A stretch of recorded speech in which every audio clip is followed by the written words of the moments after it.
Elas não têm ult, viu? You got this? No. Foi silenciada, tá longe de Outra mim, Marcelo. procurar ela. I hope one day you get to have it. Yeah. Ultei na Spectre. Nossa, matou a Spectre. Go buy stuff. Ficou morto. Ou não? Caralho, 3 hits! Tá de coisa, né? Silver Edge, velho. Creeps here firing lasers and stuff. Got some beautiful rivers out there before it actually got out. I know this one was a preview to the back of TI-10 on Cara, por que você não fala isso pro seu Tiny, velho? Por que você não ajuda mais com esse Tiny aí, velho? Ele é seu amigo, não é? Conversa com ele. Onde é que tava o Tiny nessa TF? Conta pra mim, esqueci. Não vi, não. Tá farmando na jungle com 2 de HP. Cara, que esse DK vai ganhar o jogo, viu? Queria falar, não. Ele tá doido pra levar um ult da Spectre. Eu não vou lá. Quando o meu offlane resolver jogar, eu jogo também, uai. Tomar no cu. Welcome to the secret shop, my friends. There he is, the shopkeeper and his beautiful pet. Do you have anything to say, shopkeeper? No, it's a picture. Don't get crazy, but you can absolutely come here with your friends and have a beautiful picture. Bring your friends if you have them. It's a lovely setup. And there you have it, our little tour around the bowl. So if you guys are here, I hope you have fun. I hope you explore a little bit. There's lots to see and lots to do. And if you're not, be here next year. We'll see you guys again. Thanks for watching. There's always so much to do at TI just outside of watching the amazing Ó, quando você sai da minha cura, eu tenho um shard. Quando você sai da minha cura, você ganha dano. Theme has just taken it to another level. Everything about it feels so symbolic, so meaningful and so emotional. And to see it spread around. E dá o dano também no Q, dá o W, né? Dano de ataque. Socorro, socorro! A Spectre aqui, ó. Ela morre. Tamo longe, Lucas. Tamo longe. Tenta correr pra nós. Ela tá aqui, ó.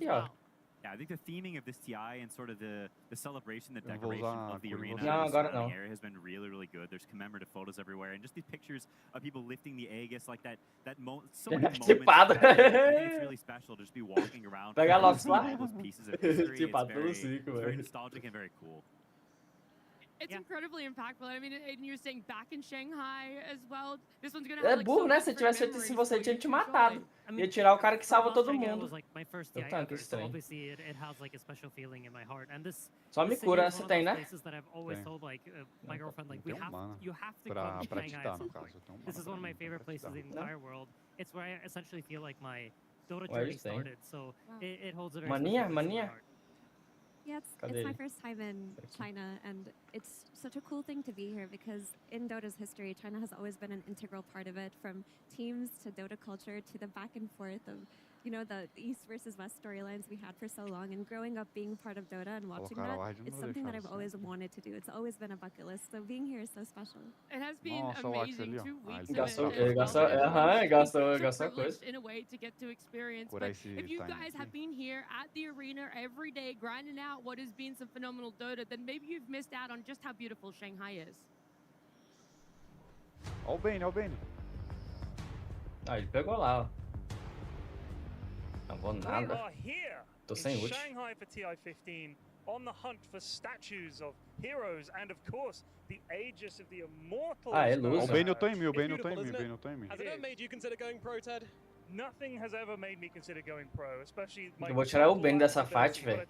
Matei o Ogre. Actual size of the Aegis. Have you ever seen the players lifting it on stage?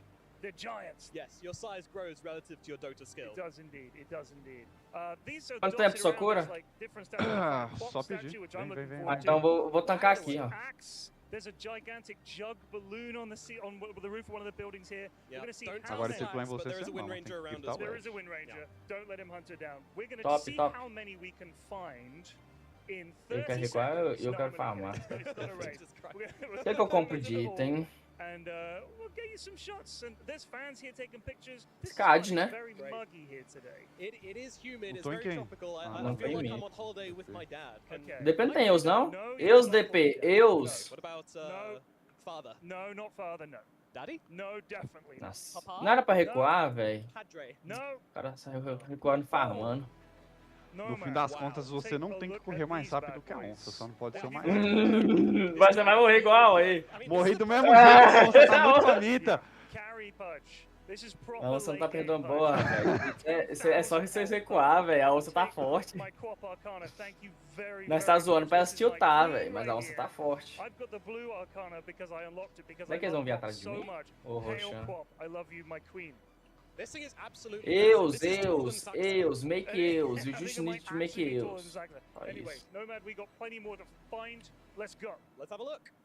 Golly, Pyrion, I think that's an axe. I think you might be right, Nomad. Look at this. He's glorious. Absolutely phenomenal axe here. Assim vi não, mas cabeça. Se quiser roubar o XP deles, DK e Spectre vem pra lá. Justifiquem na hora certa, já pegaram. Carry and the 5 have jumped in. They got level 2 before us. I'm nowhere to be seen. That's the face. That's the face you make. Trauma coming out here, Pyrion. But yeah, I will say, usually there is a barrier around here, so you don't need to worry about someone coming around the corner too fast and getting beheaded by the axe. It's normally very safe. And if you do come here, you're not allowed to do this. Só o Ben que tá aqui, o Ben e o Axe. E o Tiny não tem como pular neles, que ele gasta o negócio pra farmar. I think he's got bigger biceps than Fly. I think they might be slightly bigger than Fly. It might.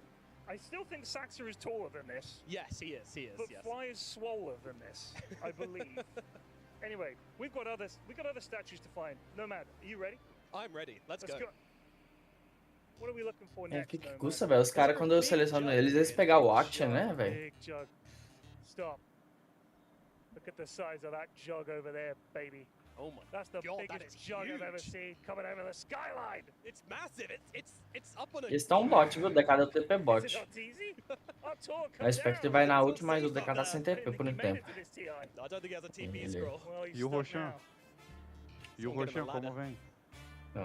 Eu não animo fazer, não. Tem um ward? Tem que guardar esse Roshan aí. Wind Ranger in all her glory. The Arcanus. Oh my God, Jesus, almost mínimo, né? touch it. Oh my God, it's so delicate, it's so intricate, it's so well made. It is. It's really good. I mean, the leaves, the detail on these is incredible. Each one of these Deixa estar nesse top aqui. By an old Chinese lady. Is that right? Yes, that is true. Well, we found a lot of things so far on our trek around Shanghai. I think we've got 2 or 3 more things to find. So yeah, let's split up and search for clues. Okay, Daphne? All right, sounds like a good plan, Fred. E aí, cadê meu HC? Period. Oh, there you are. Hello, mate. Hello. Look at these beauties. Oh my God. I mean, this... I don't even have jokes. This Mars is just fantastic. That is pretty blooming cool. And they got a Shadow Fiend as well, who's... Well, turns out I'm taller than Shadow Fiend. That feels pretty good. Alguém fala pra essa DP aí fazer Eus, velho. It looks epic for sure. I mean, look at the colors, look at the rendering. Ulta, massa, luta! Ulta! Ulta! Eu tô na ilusão. Não, foi na verdade. Ah. And there in the middle is the true-sized Aegis, not like the gigantic one we saw at the start of this bit. This is more like what it actually looks like. Realistic. Yeah. You ever held the actual Aegis? I haven't. Have you? Ele te mata, ele tem dano. Several times, and every single time there's a Valve person who's... Olha isso, velho! Well, we've done a full tour of these now. GG. Yes, indeed. Ele tem sangue, acha? Full tour of all of the Dota heroes around here, and esse DK tá muito forte, velho. Pegou sua gema. And some of them will be around the arena as well. For those of you who don't get a chance to come to Shanghai, eu devia ter recuado, né? Eu sabia que estava vindo. Seen all the sites, been driven all around Shanghai, and it all ends here, as it will, at the end of the grand finals next week, when someone lifts the actual version of this above their head and everyone goes ballistic. That's what's going to happen. From the streets of Shanghai. Caraca, a gente vai perder esse jogo porque esse time é pesado. Ah, ô DP, você pode, por favor, fazer a Eus, velho? Só isso, pra você parar de morrer.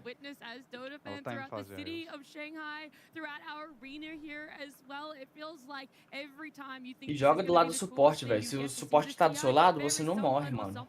Agora tu morre sozinho, o suporte não consegue te ajudar, velho. E eles morrem também. Out there on stage now, and it's either going to be Spirit with a couple of newbies, a couple of old faces lifting that Aegis again. Not as many as Ted clearly has lifted, but getting there.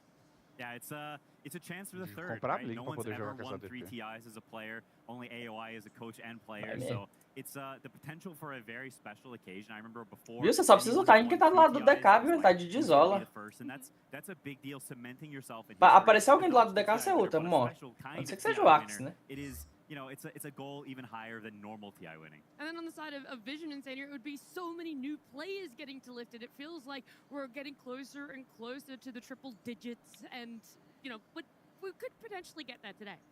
Yeah, I mean, if Spirit wins, it's entirely possible, right, to get the three-peat. But for Vision, I think it's really special because Puppy won the first TI, and he hasn't won ever since then, right? He's been so close so many times, and it can finally happen today for him. Meu Deus, I think clica it's nele. organic. It's about, you know, closing in on Yotoro, Meu trying Deus, to velho. make that gap smaller, make sure that he can surpass his idol. Ele really. tá em Discard And for agora. no one, I think probably the most special person here today, so many times coming to TI as the favorites, so many times falling short, and now finally being in the grand final and having a shot at it. That's so Estava me amazing vendo to lá. think about, though. Puppy won the first ever international. A And now verdadeira, we've não. come full circle, and he's still competing. All of these Caraca, a years Illusion at deixou só com isso TI aqui de 15 as a HP, coach. velho. Like, to me, this is one of the most incredible Foi lá storylines no of this time. entire TI, if not the most incredible one. I just can't believe that someone has been that consistent throughout Dota. É, Like, espero this que is tá sem ult, longevity viu? like we've never seen before. I don't even know if he Eu tô has sem comparison in any other esport. Yeah, the legacy is crazy, especially considering how much Dota changes. Like, there's patches all the time, and the game shifts and morphs. It's not a static thing; it's an ever-changing thing. And so, to Back, have back, the DP, back. commitment to something to stay with it, even while Tem it TP, Marcelo? changes, Bora is tentar matar o DK, não? doubly impressive, I think. I know that Ele we've vai been talking recuar. about stepping things up. However, time you think you've seen the Peguei. coolest thing, there's one more 40 thing to minutos add. não foi Well, feito our grand roxão, velho. finals will no doubt be the top of it, but I've got something else Cadê to esse slot in DK? just before it, and I know Olha, deu Devin TP, Tsunami would velho. love to walk us through it. 我们现在就在现场环廊里，在我们苏秀的 Esse aí no 苏 roxão. 秀盾边上，哇， Esse estão indo roxar. 真的非常的精美哦。 It's an incredible work of art. 3 Olha o suporte. to build Olha o something suporte. like this. I thought it was digital, but it turns Nossa, out that velho, o was cara just me the pegou, template. velho. And then an incredibly talented artist Pegou os dois took suportes. the time to put every single thread in the real thing. 大家都知道苏绣呢是我国的一项传统技艺，那它经过了几千年的传承，它的技艺在不断的 tem 精 Axe 湛 aqui em 改 mim, ó. 善。现在我们看到的这一个苏绣的作品， Tô 它 longe. 其实有一个非常细的地方，不知道大家能不能看到啊？就是它这个平面完全是平的。 Matamos 那 bem 这 na 也是苏 roxão, 绣的 matamos 一 bem 个 na 技巧， roxão. 就是 Tem 你 que 在 fazer. 缝制的时候， Cadê, 每一 velho? 针的 Fica do 拉 lado de 力 fora. 必须是均匀的，这样下去的时候，每一针才能恰到好处。 Me cura, 它是 cura 一 ele 个完 não. 整的平面。Can you check if it's actually so flat? I'm telling you, like, É, sério que você gastou a cura, mano? E se o cara pular aqui? Você vai ultar se ele pular aqui? but it's real. It's all Confia, threads. compadre. Aí, ó, já And voltou. it's a gorgeous tapestry. This art form has had to be preserved for thousands of years, and the fact that there are still artisans creating it Aí, to ó. this day is truly impressive. But I was hoping I could ask you about some of the specific themes that they threw Tem in. que curá-lo. I'm noticing here tomando there are muito dano. pine branches on the left side, and then on the right side there are plum blossoms. Olha, essa é a verdadeira. What's the significance of Vai that? morrer? So these Vai. are symbolizes some very Mas good eu vou quality pagar com a vida. personalities about strength, about resilience, about never give up. Perseverance. Yes. I see. And then how about we got the Vai tides at correndo the aí. bottom, and then Cortar a wave. clouds all the way at the top. These are just in Chinese we call that. Porra, essa tem Divine nessa So it's merda? kinda like a good Você desola do fortune, caralho. and that's just blessing. I see. And then, of course, the entire design as a whole. I know we pointed it out. How Cara, só flat it eu is, que but mato, I want you velho. to Só see eu that que the mato, effort it mano. takes Que to Ah, eu make deixei o all Axe these miado, things look like mas different colors. The sheen of each of the threads as the light catches them, and yet somehow you can still see shading on all of it. 是的，在现实生活中这样的光线下，我们可以看 Colega, 到 por 每 que 一 você não 针每 reclama 一 do 线 seu, 它 do 其实是 seu, 有 do 色 seu 彩 Cara, coleguinha? o 变化 Tiny aí tá 的， trolando 就 o 是 jogo, 它 velho. 是一个2D 的平面呀。 Ele não 但 faz 是 nada, 它 ele 的 não 这样 seu 3D 的色彩 coleguinha. 变化，它其实是非常精美的。 It's an incredible Literalmente, o work of art, Tiny não but this is clica. just the cloth version, the thread version.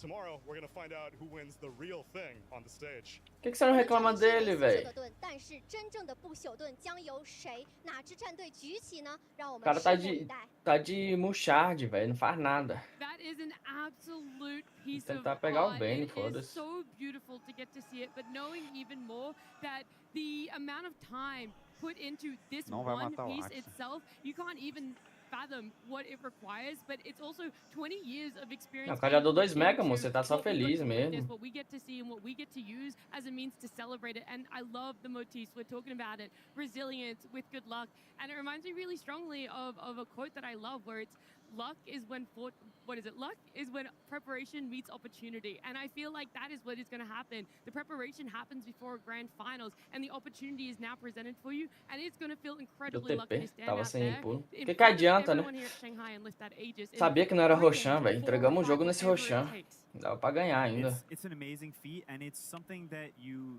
always strive for, but you don't have complete control, right? Dota is a team game. There are a lot of moving parts. There are patches. There are all these things that can change your odds of actually winning. So you do your job. You do as much as you can, your individual work, either helping your teammates or just your gameplay. But at the end of the day, everyone has to show up and play their part in winning the tournament. I think that's why, part of why it's so difficult on a mental and sort of, I don't know, just preparation level is that you are just a small part of that. You don't have complete control. Bota Mano, que ele não fez nada, mano, nessa teste do Roshan. Que você foi salvo.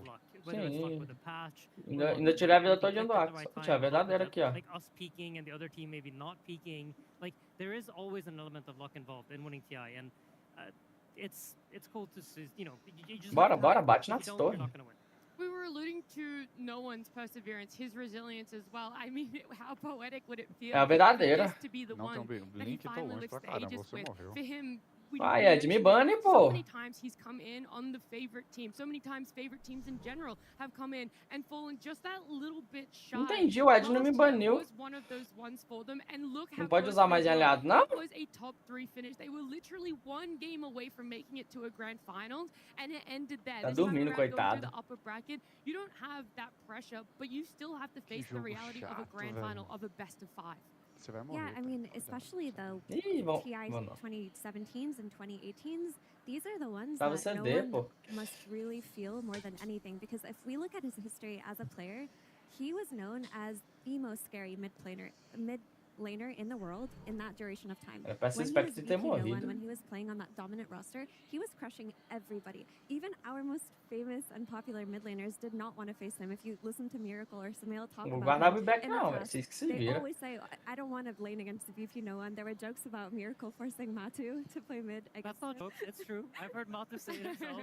He still says it. Yeah, every time they would play VP, he's like, yo, Matu, give me safe lane, please. Ah, o Tiny é peruano, velho, por But isso. just the fact Ó o top that lá, ó. O cara só he levando o had top, this ó. history as a mid laner, but didn't have an Aegis to his name up until potentially today, we'll see, speaks a lot to his resilience, because a lot of players, they'll peak at a certain time and then we just don't hear from them again. They fall off. But he's brought himself back up and he kept competing, and he still has sights on his dream, and that's a beautiful thing to behold. Yeah, it's really amazing. And if you didn't play against it back then, it's hard to fully understand how. Ué, o Axe resolveu me focar, I velho. won one single lane against them when we played them like 25 times. Não mataram o DK? Não, he was eles incredible. mataram, Those não. teams are incredible. And Ah, I ele think it's a Illusion? testament to how Não, era o hard verdadeiro. it is to win this tournament, that they were dominant throughout those years. Eu They tô were longe, não dominant participo last disso aí, year não. on Team Vision, and now coming in again, getting another chance. I think it's something you really try to be Vazou. grateful for, that we have the Tá aqui, ó. opportunity. You get to play in Não, this tô falando amazing da grand cara, final, isso aí eu não surrounded tô by nem all não. these people that care so much, and they have, I don't know, they've done incredibly well in a lot of heroes as well. There are pieces to this puzzle that aren't just the players, but the heroes too. Tá sem If buyback. you look at the top of the leaderboard, it's two mid Eu laners, right? acho. It's Ember and it's Earth Spirit, and he's been absolutely amazing on both of these heroes. I feel like for Yandex, for example, we saw them kind of fall short because they were lacking a hero, and that's where having the experience of having played for such a long time comes in, because you know how to play almost all the mid laners, and no one is an incredible value for his team in that regard.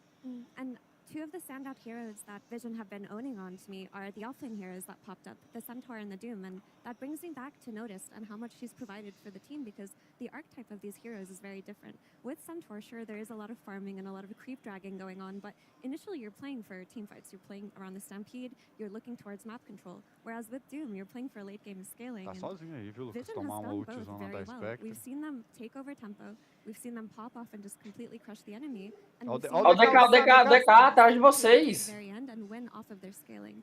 And the fact that they can do both makes them so difficult to play against. Salvaram. I think it's also just that we look towards the supports of both teams as well, because we talk about No One and his resurgence, how he's able to bring himself up to being